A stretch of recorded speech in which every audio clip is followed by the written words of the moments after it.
Selon une récente étude de l'UQAM, les femmes hésiteraient plus que les hommes à dévoiler leur orientation sexuelle au travail.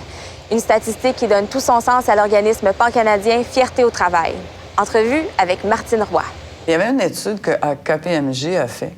Si tu prenais 500 employés qui vont mentir 15 minutes par jour pendant 1 an, ça va coûter 1 million en chiffre d'affaires de temps perdu.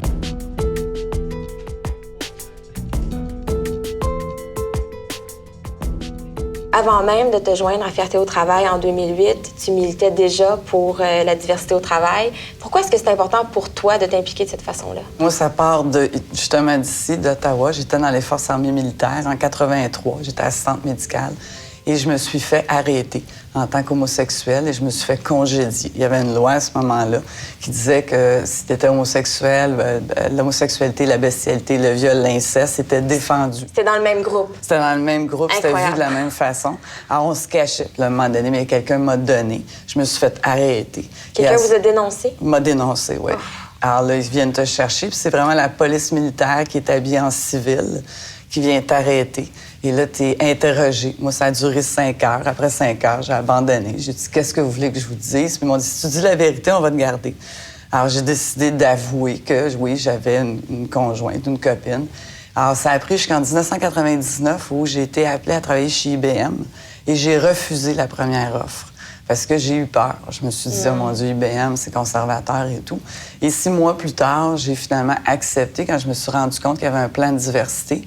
On s'est mis ensemble, on a dit, nous aussi, on veut faire quelque chose au Canada. Et c'est de là qu'on a formé Fierté au travail Canada en 2008. Et à partir de là, on est les membres fondateurs. Et aujourd'hui, à cette date, on est rendu 57 compagnies. Wow.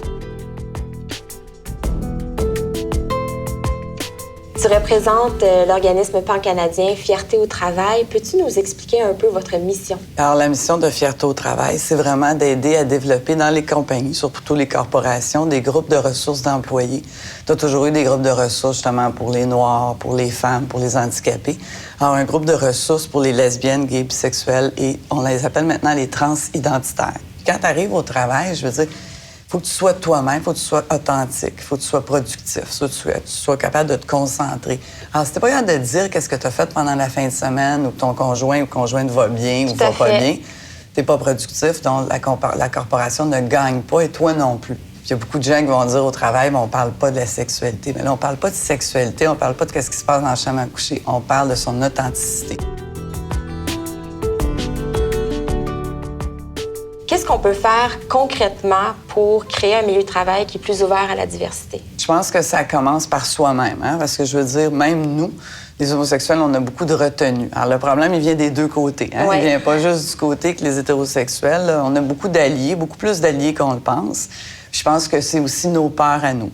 Alors, il faut être capable de plier sur nos peurs. Il ne faut pas non plus en faire un cas. On se présente pas « je suis lesbienne Martine ». Oui. Hein? On se présente. Puis aussi, on va voir aussi, on peut tester un peu les eaux, voir comment l'ouverture des gens et tout ça. Puis on peut être membre de Fierté au travail en étant tout seul.